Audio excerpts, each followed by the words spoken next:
The Silver Man. I was born in 1950, which means my earliest memories are all in that soft, sun-bleached palette the 1950s seem to have in hindsight. My mother in her summer dress, my father's Brylcreemed hair, the park where I learned to ride a bicycle, and the old man. Always the old man.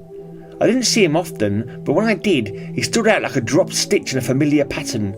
Not because of his face, I barely remember that, but because of what he wore. A silver costume in 1955. It wasn't like anything I'd ever seen. Too smooth, too seamless, too clean.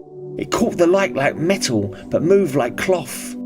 I remember tugging my mother's sleeve and whispering, "Mum, why is that old man shiny?" She glanced over distracted and said, "What old man?" When I looked back, he was gone. I decided he was a ghost, or a spaceman, or a spy, or someone from the telly. Children are generous with explanations. I saw him again when I was 13, standing outside the school gates after I'd been suspended for fighting. Same silver costume, same gentle, wistful expression, same distance, always just far enough away to be unapproachable. By then I realised that his costume was maybe a tracksuit, but not like one I'd ever seen before, not one that looked like it'd been woven out of moonlight. I told my friends I'd seen a ghost. They laughed. I wasn't joking. At 18, leaving home with a suitcase and a head full of plans, I saw him on the train platform. He looked proud and unbearably sad. I almost approached him that time. I lost sight of him for a second, and he vanished. Life swept me along. University, work, success, inventions, marriage, loss, more success, more loss. And always, at the edges of my most important moments, the man in a silver shell suit. I never solved the mystery. I'm 75 now, but I still play tennis twice a week. It's one of the few indulgences I allow myself, a reminder that I'm still alive, still moving, still capable of joy.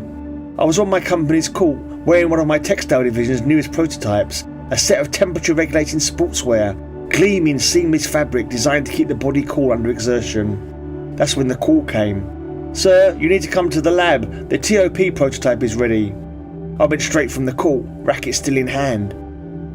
The device wasn't meant for personal use, it was meant for historians, archaeologists, scientists, a way to observe the past without touching it, a window, not a door.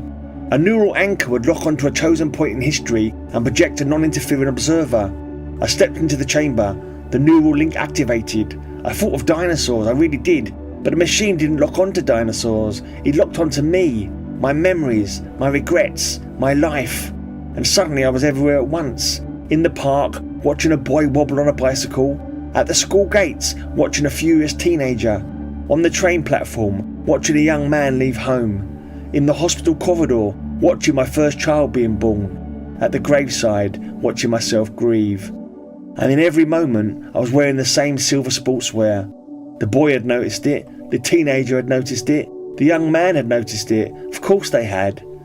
The neural anchor had locked onto my own mind, the only consciousness compatible with the projection. Only I could see myself, only I could be haunted by my own echo. I remembered the day I tried to approach myself, the day I turned a corner and vanished. The projection had collapsed the moment my younger self focused too hard on me. I wasn't allowed to speak, I wasn't allowed to interfere, I was only allowed to witness. The machine powered down, I returned to the present, and for the first time in my long busy life, I understood the expression I'd seen on that old man's face. It wasn't sadness, it wasn't confusion, it was wonder. Wonder at the life I lived but never paused to feel. Sometimes I wish I'd want something nicer, but mostly I'm glad I got to see it all again.